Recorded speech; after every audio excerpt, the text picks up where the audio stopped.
ప్రభునందు ప్రియులరా, మీ అందరికీ మన ప్రభుడగు యేసు క్రీస్తు దివ్య నామమున ఈ ఉదయ కాలపు శుభములు తెలియజేస్తూ ఉన్నాను. ముందుగా మీ అందరికీ త్రిత్వ పండుగ శుభములు మీ అందరికీ తెలియజేస్తూ ఉన్నాను. ప్రియులరా, ఈరోజు మొదలుకొని మనందరం కూడా త్రిత్వ పండుగలోనికి మనందరం కూడా ప్రవేశపెట్టబడి ఉన్నాం. అనగా ఈరోజు మొదలుకొని అనగా మే 30వ తారీఖు మొదలుకొని నవంబర్ 21వ తారీఖు వరకు ఉన్నటువంటి ఆదివారాలన్నీ కూడా త్రిత్వ కాలపు ఆదివారములుగా సంఘములు ఆచరిస్తూ ఉన్నాయి. అయితే ఈరోజు త్రిత్వం గురించినటువంటి ఆలోచనలు చేద్దాం. ముందుగా ప్రార్థనలో ఏకీభించండి. ప్రార్థన. ప్రేమగల తండ్రి, పరిశుద్ధుడా, మీ పరిశుద్ధ నామానికి వందనములు. ఈ ఉదయ కాలమున త్రిత్వ పండుగ గురించినటువంటి ఆలోచనలు మేము చేటుకు తండ్రి సిద్ధపడుతూ ఉంటుండగా మీ యొక్క కృపా సహాయం మాకు అనుగ్రహింపచేసి మీరే మహిమ పొందమని యేసు క్రీస్తు నామమున ప్రార్థించి వేడుకొనుచున్నాము తండ్రి, ఆమేన్. మరొకసారి మీ అందరికీ త్రిత్వ పండుగ శుభములు తెలియజేస్తూ ఉన్నాను. ప్రియులరా, మరి త్రిత్వం గురించినటువంటి ఆలోచనలు మనం చేస్తూ ఉంటున్నప్పుడు త్రిత్వం గురించి మరి అనేకమైనటువంటి భేదాభిప్రాయాలు నేటి సంఘాల్లో చాలా మరి ఎక్కువగా మనకి కనిపిస్తూ ఉన్నాయి. త్రిత్వాన్ని అంగీకరించేవారు కొందరు, త్రిత్వం లేదని బోధించేవారు మరికొందరు.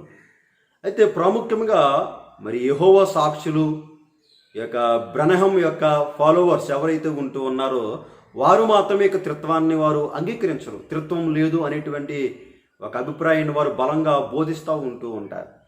అయితే నేటి దినం మనము ఈ యొక్క త్రిత్వం గురించినటువంటి ఆలోచనలు చేద్దాం. త్రిత్వంలో ఏకత్వము, యూనిటీ ఇన్ ట్రినిటీ అనేటువంటి మరి యొక్క త్రిత్వ సిద్ధాంతాన్ని మనము కొద్ది నిమిషాలు ధ్యానించుకుందాం. ఈ యొక్క త్రిత్వం గురించి బైబిల్ గ్రంథంలో రాయబడకపోయినప్పటికీ, త్రిత్వము అనేటువంటి పేరు బైబిల్లో లేకపోయినప్పటికీ, త్రిత్వం గురించినటువంటి సందర్భాలు, త్రిత్వం గురించినటువంటి మరి ఆలోచనలు అనేకం మనకి దైవలేఖన గ్రంథంలో మనకి కనిపిస్తూ ఉంటాయి. వాటిని మనము ఈరోజు మరి కొద్ది నిమిషాలు ఈ యొక్క లేఖన భాగాల్లో నుంచి దాని యొక్క ప్రాముఖ్యతను మనం తెలుసుకోవడానికి ప్రయత్నం చేద్దాం. ప్రియులరా, తండ్రి, కుమారుడు, పరిశుద్ధాత్ముడు ఉన్నటువంటి మంచి డాక్టరీనే ఈ ట్రినిటీ. అయితే దేవుడు ఒక్కడే ఉన్నప్పటికీ ఆయనలో 3 వ్యక్తిత్వాలు ఉన్నాయి. దేవుడు ఒక్కడే ఉన్నప్పటికీ ఆయనలో 3 వ్యక్తిత్వాలు ఉన్నాయని మనందరం కూడా ఈరోజు తెలుసుకోవాలి. ఎందుకంటే కనుక యోహాను సువార్త 10వ అధ్యాయము 30వ వచనంలో యేసుక్రీస్తు ప్రభు వారు ఈ విధంగా తెలియజేస్తూ ఉంటారు. నేనును తండ్రియు ఏకమై ఉన్నాము అని అంటూ ఉంటాడు. The father, the son and the holy spirit.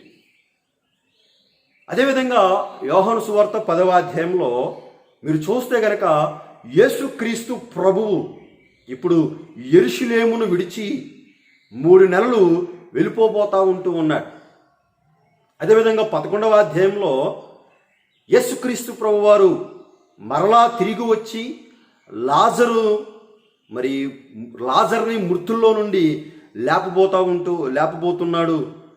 12వ అధ్యాయంలో మనం ఆలోచన చేస్తే కనుక ఆయన యెరూషలేమునకు మరలా రాబోతూ ఉన్నాడు అనేటువంటి విషయంలో ఆ తర్వాత ఆయన జీవితంలోని చివరి వారాన్ని మనము ఈ యొక్క అధ్యాయాల్లో మనము చూస్తూ ఉంటాం. అదేవిధంగా యోహాను సువార్త 13వ అధ్యాయం, 14వ అధ్యాయం, 15వ అధ్యాయము, 16వ అధ్యాయంలో మనం ఆలోచన చేస్తే ఆయన పై గదిలో ఉండి మరి యొక్క శిష్యులతోటి గడిపబోతున్నాడు. అదేవిధంగా ఆ యొక్క యోహాను సువార్త 17వ అధ్యాయంలో ఆయన తండ్రితో చేసినటువంటి ప్రత్యేక ప్రార్థన ఇక్కడ మనకి కనిపిస్తూ ఉంటుంది. కాబట్టి ఈ యొక్క యోహాను సువార్త 20వ అధ్యాయం వరకు మనం ఆలోచన చేసినట్లయితే కనుక ఆయన శ్రమ, మరణము, శిలువ ఈ యొక్క దృష్టాంతాన్ని మనం ఇక్కడ చూస్తూ ఉంటాం. అదేవిధంగా 21వ అధ్యాయము, యోహాను సువార్త 21వ అధ్యాయంలో ఆయన శిష్యులను తన మిషన్పై పంపడము, తన యొక్క పరిచర్యలోనికి పంపడం మనం ఇక్కడ చూస్తూ ఉంటాం. కాబట్టి మనం ఆలోచన చేస్తే యోహాను సువార్త ముఖ్య ఉద్దేశం ఏమిటని మనం ఆలోచన చేసినట్లయితే కనుక ఇక్కడ యోహాను సువార్తలో చాలా స్పష్టంగా తెలియజేస్తూ ఉంటూ ఉన్నాడు. యేసు దేవుని కుమారుడైన క్రీస్తు అని మీరు నమ్మునట్లు,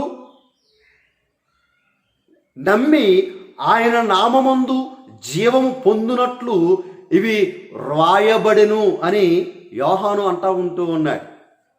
యేసుక్రీస్తు దేవుని కుమారుడని మనం నమ్మాలి. నమ్మి మనం ఏం చేయాలంట? ఆయన నామమందు మనము జీవము పొందాలి అనేటువంటి విషయాన్ని ఇక్కడ యోహాను భక్తుడు చాలా స్పష్టంగా తెలియజేస్తూ ఉంటూ ఉన్నాడు. కాబట్టి ఇక్కడ ఆయన నామంలో మనం జీవం పొందాలంటే ఏమిటని మనం ఆలోచన చేసినట్లయితే ఇక్కడ యేసు క్రీస్తు యొక్క దైవత్వాన్ని చెప్పాలని యోహాను ఇష్టపడతా ఉంటూ ఉన్నాడు. యేసు క్రీస్తు యొక్క దైవత్వము. యోహాను సువార్త ఎలా ప్రారంభించబడిందో మనకి ఇక్కడ తెలుసు.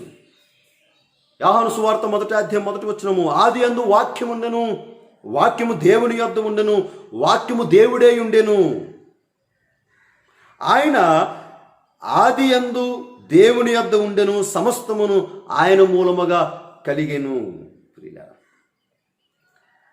కాబట్టి తన యొక్క దైవత్వాన్ని గురించి ఇక్కడ యోహాను భక్తుడు తెలియజేస్తూ ఉంటూ ఉన్నాడు. అదేవిధంగా తర్వాత మరి యేసుక్రీస్తు యొక్క శిష్యులు కూడా చేసింది అదే. ఇక్కడ యోహాను అయితే యేసుక్రీస్తు యొక్క దైవత్వాన్ని చూపించడానికి ఇష్టపడతా ఉంటూ ఉన్నాడు. ఆ తర్వాత తన యొక్క శిష్యులు అందరూ కూడా చేసిన పని ఏంటంటే కనుక యేసుక్రీస్తు యొక్క దైవత్వాన్ని మరి ప్రపంచానికి చాటి చెప్పేటువంటి గొప్ప మరి ఒక పనికి వారు పూనుకున్నట్లుగా మనం ఇక్కడ చూస్తూ ఉంటూ ఉన్నాం పిల్లరా. యేసుక్రీస్తు ప్రభువారు ఇక్కడ ఏమంటున్నాడంటే ఒక మాట చెప్తూ ఉంటున్నాడు, నేనును తండ్రియు ఏకమై ఉన్నాము. త్రిత్వంలో ఏకత్వం ఇక్కడ మనకి కనిపిస్తూ ఉంటూ ఉన్నది. త్రిత్వంలో ఏకత్వం మనకి ఇక్కడ కనిపిస్తూ ఉంటూ ఉన్నది పిల్లలు. కాబట్టి ఇక్కడ ఈ యొక్క కొలస్సీ పత్రిక మనం ఆలోచన చేసినట్లయితే కనుక కొలస్సీలకు రాసిన పత్రికలో 1వ అధ్యాయము 14వ వచనంలో చాలా స్పష్టంగా తెలియజేస్తూ ఉంటాడు. ఒకసారి చూడండి, ఆ కుమారుడి యందు మనకు విమోచనము అనగా పాపక్షమాపణ కలుగుచున్నది. ఆయన అదృశ్య దేవుని స్వరూపి అయి సర్వ సృష్టికి ఆది సంభూతుడై ఉన్నాడు.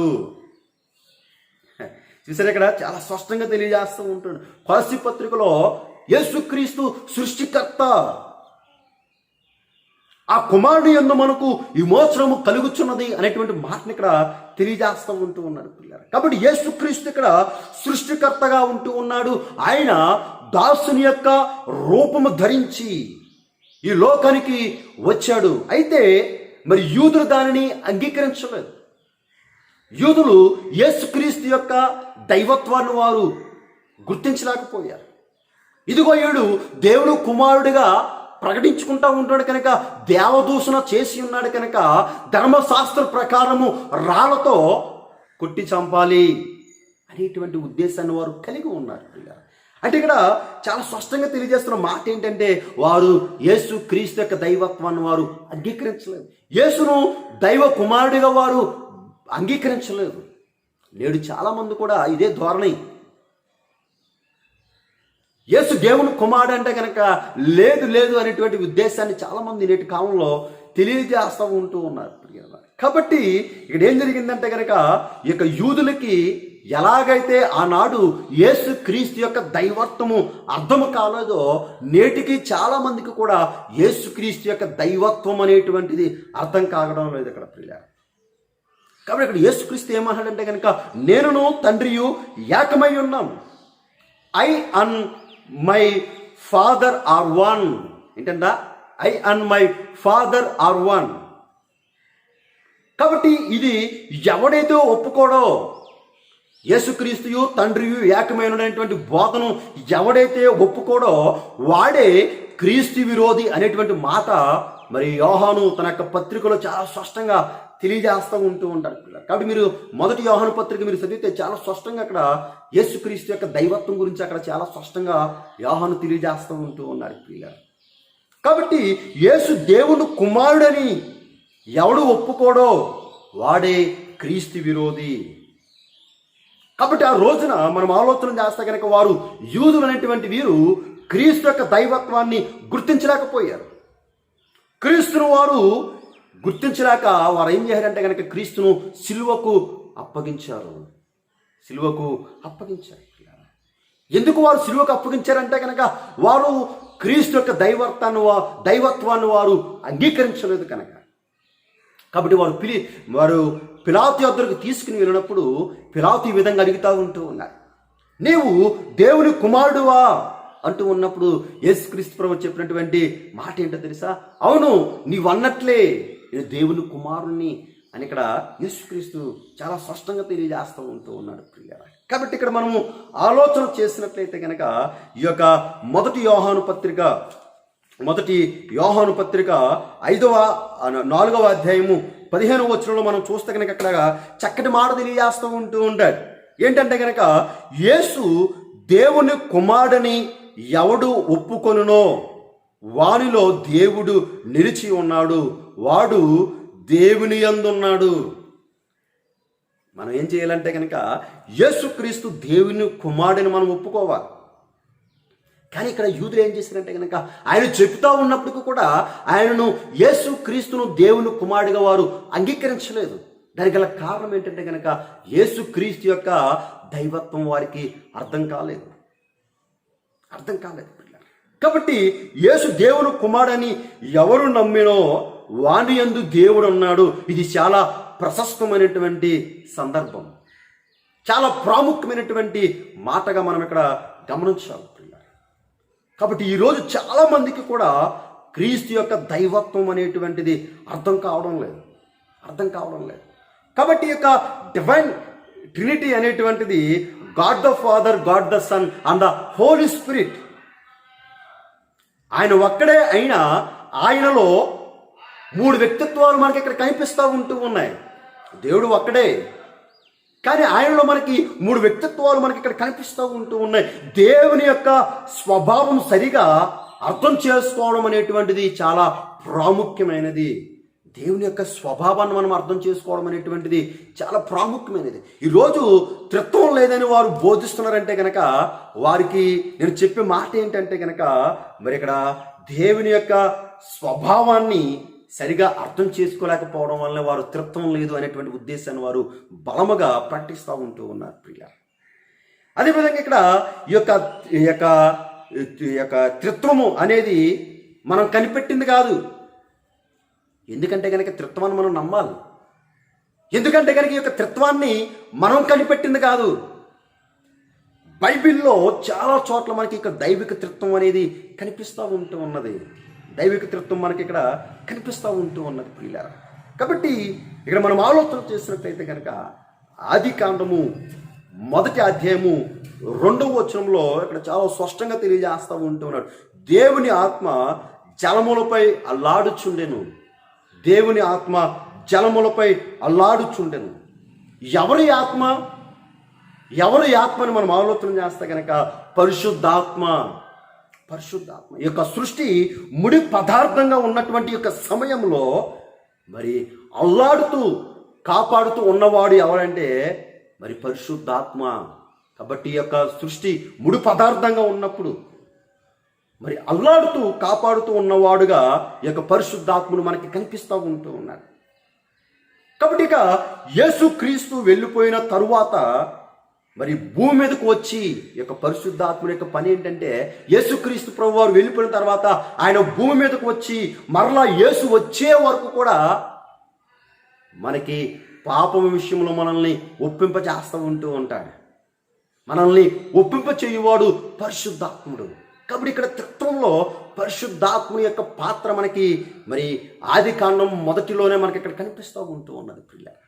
కాబట్టి అదేవిధంగా మనం ఆలోచన చేస్తే కనుక అదే ఆదికాండము 1వ అధ్యాయము 26వ వచనంలో చాలా చక్కటి మాట చెప్తున్నారు. మీ అందరికీ సుపరిచితమైనటువంటి మాటే ఏంటంటే దేవుడు తన స్వరూపమందు ఏంటంట దేవుడు మరి తన స్వరూపమందు 26వ వచనం, దేవుడు మన స్వరూపమందు మన పోలిక చెప్పున నరులను చేయుదుము అనేటువంటి మాట చెప్తా ఉంటూ ఉన్నాడు ప్రియుల.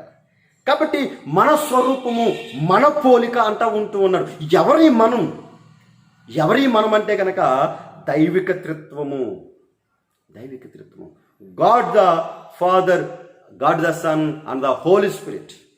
దైవిక త్రిత్వం మనకు అక్కడ కనిపిస్తూ ఉంటుంది. అదేవిధంగా అదే ఆదికాండం 3వ అధ్యాయము 22వ వచనంలో మనం చూస్తే కనుక అక్కడ చాలా స్పష్టంగా తెలియజేస్తున్నాడు ఇంకొక మాట. అప్పుడు మరి ఈ యొక్క ఆదాము పాపం చేసిన తర్వాత జరిగినటువంటి ఒక సంఘటన. అప్పుడు యెహోవా ఇదిగో మంచి చెడ్డలను ఎరుగునట్లు ఆదాము మనలో ఒకని వంటి వాడాయను. ఏమంటున్నాడు? ఆదాము మనలో ఒకని వంటి వాడాయను. మనము అంటే ఎవరి మనం అంటే కనుక అక్కడ చెప్తా ఉంటూ ఉన్నాడు డివైన్ ట్రినిటీ, దైవిక త్రిత్వం. అదే ఆదికాండం 11వ అధ్యాయం ఒకసారి చూడండి. ఆదికాండం 11వ అధ్యాయంలో మనం ఆలోచన చేసినట్లయితే ఇక్కడ ప్రజలందరూ కూడా ఒక గొప్ప గోపురాన్ని వారు కట్టుకోవడానికి ప్రయత్నం చేస్తూ ఉంటూ ఉన్నప్పుడు అప్పుడు దేవుడు చెప్తున్న మాట ఏంటంటే గనుక మనము దిగిపోయి వారిలో ఒకని మాట ఒకనికి తెలియకుండా అక్కడ వారి భాషను తారుమారు చేయదము రండి అనుకునేను. ఏమన్నాడు ఇక్కడ? మనము దిగిపోయి, ఎవరి మనం అంటే కనుక దైవిక త్రిత్వం, తండ్రి కుమార పరిశుద్ధాత్మ, దైవిక త్రిత్వం. కాబట్టి ఇక్కడ మరి యొక్క మాటను మరి యెహోవా సాక్షులు నమ్మరు. ఇక్కడ మనము అనేటువంటి మాట మనము త్రిత్వంగా మనం చెప్తూ ఉంటూ ఉంటే వారేమంటారంటే కనుక, యెహోవా సాక్షులు ఏమంటారంటే కనుక ఇది దేవదూతలతోటి దేవుడు మాట్లాడుతున్నటువంటి మాట అని వారు చెప్తూ ఉంటూ ఉంటారు. దేవదూతలతోటి దేవుడు ఎప్పుడైనా నా కుమారుడా, నా స్వరూపము, నా పోలిక, నా పక్కన కూర్చో అని అనడు ఎప్పుడు కూడా. ఎందుకంటే దేవదూతలు దేవుని స్వరూపంలో లేరు. దేవుని యొక్క స్వరూపంలో దేవదూతలు సృజించబడలేదు కనుక దేవదూతలతోటి యొక్క మాటలు అక్కడ చెప్పడం లేదు. కనుక వారు దేవదూతలతో యొక్క మాటలు చెప్తున్నాడని వారు చెప్తూ ఉంటూ ఉంటారు.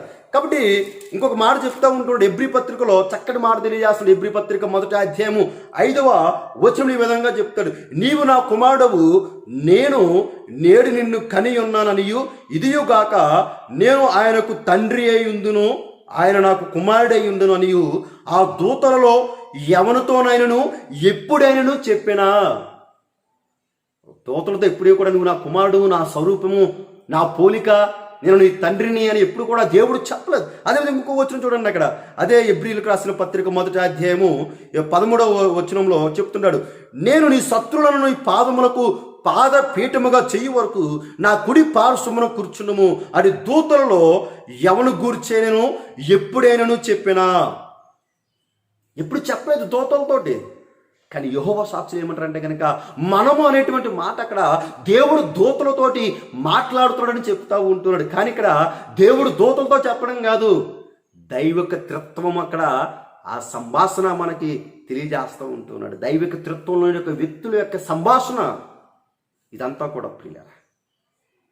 కాబట్టి ఇక్కడ మనం ఆలోచన చేస్తే కనుక మరి యేసుక్రీస్తు ప్రభువారు ఈ యొక్క భూలోకానికి వచ్చినప్పుడు మరి మనకి ఇక్కడ దైవిక త్రిత్వం అనేటువంటిది కనిపిస్తూ ఉంటూ ఉన్నది. యేసుక్రీస్తు ప్రభు యొక్క భూలోకానికి వచ్చినప్పుడు దైవిక త్రిత్వం మనకి కనిపిస్తూ ఉంటున్నది. కాబట్టి త్రిత్వంలోని రెండవ వ్యక్తి అయినటువంటి యేసుక్రీస్తు, మరి యేసు తనకు తానుగా ఈ యొక్క లోకానికి వచ్చాడా అని మనం ఆలోచన చేస్తే కనుక తనకు తానుగా భూలోకానికి ఆయన రాలేదు. అందునే చక్కటి మాట తెలియజేస్తున్నాడు యోహాను సువార్త మరి 3వ అధ్యాయము, యోహాను సువార్త 3వ అధ్యాయంలో 16వ వచనంలో చక్కటి మాట చెప్తూ ఉంటాడు. యోహాను సువార్త 3వ అధ్యాయము 16వ వచనంలో దేవుడు లోకమును ఎంతో ప్రేమించెను కాగా ఆయన తన అద్వితీయ కుమారుడిగా పుట్టిన వాని యందు విశ్వాసముంచు ప్రతి వాడును నశింపక నిత్య జీవం పొందినట్లు ఆయనను అనుగ్రహించెను. యేసుక్రీస్తు ప్రభువు యొక్క భూలోకానికి తనకు తానుగా రాలేదు. మరి ఎలా వచ్చాడంటే కనుక ఇక్కడ చెప్తూ ఉంటూ ఉన్నాడు, తండ్రి పంపాడు కనుక, లోకమునని ప్రేమించాడు కనుక ఆ లోకమునకు రక్షణ ఇవ్వడం కొరకు త్రిత్వంలోని రెండవ అనేటువంటి యేసుక్రీస్తును యొక్క లోకానికి తండ్రి పంపాడు కనుక తండ్రి పంపినందున కుమారుడు యొక్క భూలోకానికి రావడం మనం చూస్తూ ఉంటూ ఉన్నాం పిల్లలు. అదేవిధంగా యొక్క త్రిత్వంలోని మూడవ వాడైనటువంటి యొక్క పరిశుద్ధాత్మ యొక్క పాత్ర మనం ఆలోచన చేసినట్లయితే మరి మత్తయి సువార్త 1వ అధ్యాయము 18వ వచనం, మత్తయి సువార్త 1వ అధ్యాయము 18వ వచనంలో చాలా చక్కగా అక్కడ తెలియజేస్తూ ఉంటూ ఉంటాడు ప్రియరా.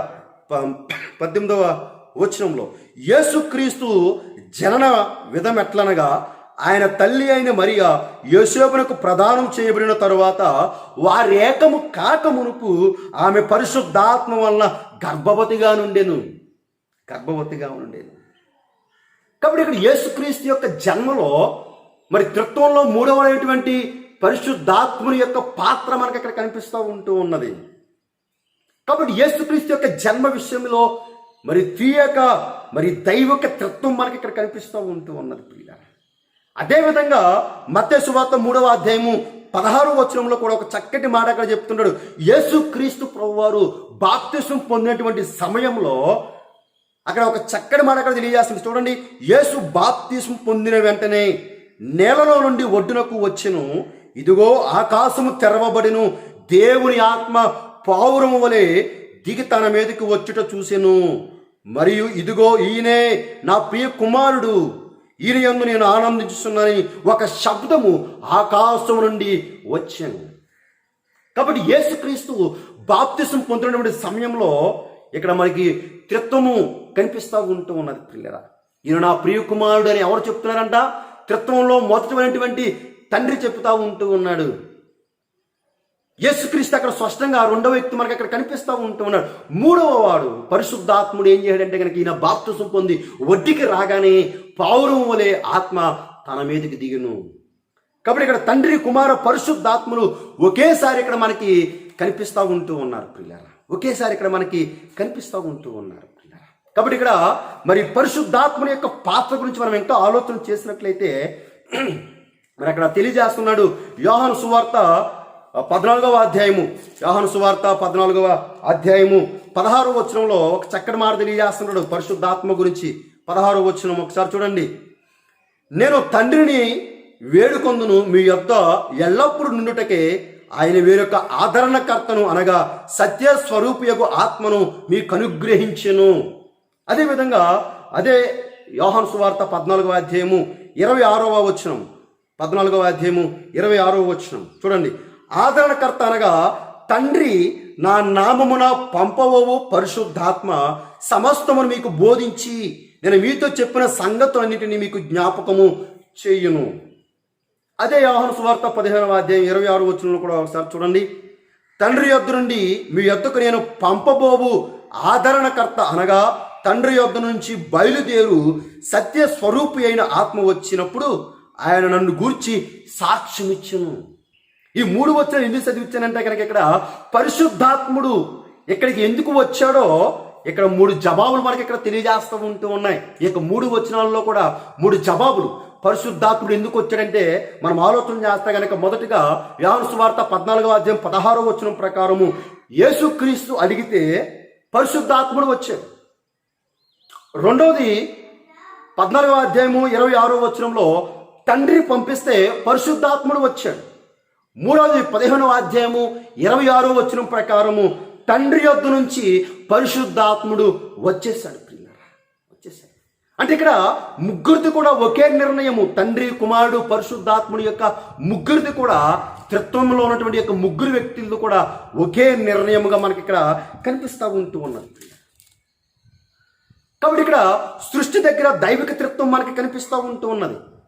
మనిషి పతనం దగ్గర మనకి దైవిక త్రిత్వం కనిపిస్తూ ఉంటూ ఉన్నది. అదేవిధంగా బాబేలు గోపురం దగ్గర మనకి దైవిక త్రిత్వం కనిపిస్తూ ఉంటూ ఉన్నది. ప్రభువైన యేసుక్రీస్తు జన్మ దగ్గర మనకు దైవిక త్రిత్వం మనకి ఇక్కడ కనిపిస్తూ ఉంటూ ఉన్నది. అదేవిధంగా యేసుక్రీస్తు ప్రభు వారి యొక్క బాప్తిస్మం వద్ద కూడా మనకి దైవిక త్రిత్వం కనిపిస్తున్నది. అదేవిధంగా యేసుక్రీస్తు వారి యొక్క శ్రమ, మరణ, పునరుద్ధానముల వద్ద కూడా మనకి దైవిక త్రిత్వం మనకి ఇక్కడ చాలా స్పష్టంగా కనిపిస్తూ ఉంటూ ఉన్నది. కాబట్టి మన కొరకు ఆయన చేసినటువంటి రక్షణ కార్యం వద్ద కూడా దైవిక త్రిత్వం మనకి కనిపిస్తూ ఉంటూ ఉన్నది. ఒకసారి చూడండి, పేతురు మొదటి పత్రిక 1వ అధ్యాయం 1వ వచనంలో ఒక చక్కటి మాట అక్కడ తెలియజేస్తూ ఉంటూ ఉంటాడు. పేతురు మొదటి పత్రిక 1వ అధ్యాయంలో ఒక చక్కటి మాట అక్కడ తెలియజేస్తూ ఉంటుంటాడు. యేసుక్రీస్తు అపోస్తలుడైన పేతురు తండ్రి అయిన దేవుని భవిష్యత్ జ్ఞానమును బట్టి, తండ్రి అయిన దేవుని భవిష్యత్తు జ్ఞానమును బట్టి అనేటువంటి మాట ఇక్కడ తెలియజేస్తూ ఉంటూ ఉన్నారు పిల్లలు. కాబట్టి our salvation is a Trinitarian work. మన రక్షణలో దైవిక త్రిత్వము కనబడుతూ ఉంటూ ఉన్నది.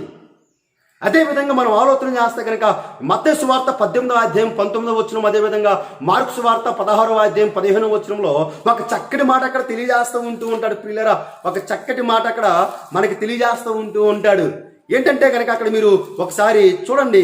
ఇక మత్తయి సువార్త 28వ అధ్యాయము 19వ వచనంలో ఒక చక్కటి మాట ఏంటంట, మీరు వెళ్ళి సమస్త జనులను శిష్యులుగా చేయుడి, తండ్రి యొక్కయు కుమారుని యొక్కయు పరిశుద్ధాత్మ యొక్కయు నామములోనికి వారికి బాప్తిస్మమిచ్చుడి అనేటువంటి మాట అక్కడ తెలియజేస్తూ ఉంటూ ఉన్నాడు ప్రియ. కాబట్టి ఇది గ్రేట్ కమిషన్. ఈ యొక్క గ్రేట్ కమిషన్లో కూడా దైవిక తత్వంలో ఉన్నటువంటి యొక్క ముగ్గురు కూడా ఒకే నామములో పనిచేయడం మనం ఇక్కడ చూస్తూ ఉంటూ ఉన్నాం ప్రియుల. అదేవిధంగా మనం ఆలోచన చేస్తే కనుక ఇక్కడ మరి అదే కొరింథీయులకు రాసినటువంటి 2వ పత్రిక 13వ అధ్యాయము 14వ వచనంలో మనం ఆలోచన చేసినట్లయితే కనుక అక్కడ పౌలు భక్తుడు మరి ఇక్కడ త్రిత్వ నామములో దీవెనిస్తూ ఉంటూ ఉన్నాడు. త్రిత్వ నామములో మరి అక్కడ దీవెనిస్తూ ఉంటున్నాడు. ఏమనంటే కనుక మన ప్రభువైన యేసుక్రీస్తు కృపయు దేవుని ప్రేమయు పరిశుద్ధాత్మ సహవాసమును మీకందరికీ తోడే ఉండునుగా అనేటువంటి త్రియక దేవుని నామములో ఇక్కడ దీవెన ఇవ్వడం మనం ఇక్కడ చూస్తూ ఉంటూ ఉన్నాం ప్రియుల. కాబట్టి యోహాను సువార్త 14వ అధ్యాయం 26వ వచనం ప్రకారము నేను వెళ్ళబోతున్నాను, తండ్రి పరిశుద్ధాత్మను మీ యొద్దకు పంపును. మరి ఇక్కడ పంపినటువంటి యొక్క పరిశుద్ధాత్ముడు ఏం చేస్తాడంటే కనుక ఆ తర్వాత మన గురించి సాక్ష్యం ఇస్తూ ఉంటూ ఉంటాడు. మొదటి యోహాను పత్రిక 5వ అధ్యాయం 7వ వచనంలో సాక్ష్యం ఇచ్చేవారు ముగ్గురు ఎవరంటే ఆత్మయు నీళ్ళయు ఈ యొక్క రక్తమును, ఈ ముగ్గురు ఏకీభవించి ఉన్నారు. దైవిక సత్యాన్ని మనకు తెలిపేవారు ఎవరంటే పరిశుద్ధాత్ముడు. ఆ తర్వాత నీరు, మనల్ని కడిగేవారు ఎవరంటే కనుక తండ్రి.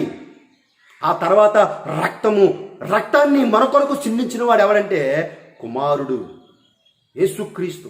కాబట్టి ఈ యొక్క దైవిక త్రిత్వంలో ఉన్నటువంటి వీరు ఈ ముగ్గురు కూడా ఎంత చక్కగా పనిచేస్తున్నారో చూడండి. కాబట్టి దైవిక త్రిత్వంలో ఈ ముగ్గురు కూడా ఏకత్వం కలిగి మరి ఎంత చక్కగా మానవాళి యొక్క రక్షణ కొరకు ఎంత చక్కగా పనిచేస్తున్నారో చూడండి పిల్లలు. కాబట్టి ఈ యొక్క త్రిత్వాన్ని మనం అంగీకరించాం. అందుకనే మొదటి యోహాను పత్రిక 2వ అధ్యాయం 22వ వచనంలో ఒక చక్కటి మాట అక్కడ తెలియజేస్తుంటాడు. ఒకసారి చూడండి. మొదటి యోహాను పత్రిక 2వ అధ్యాయము 22వ వచనంలో ఒక చక్కటి మాట అక్కడ తెలియజేస్తుంటూ ఉంటాడు.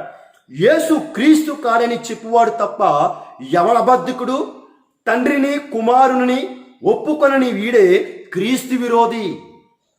కాబట్టి త్రిత్వాన్ని ఒప్పుకోవాలి.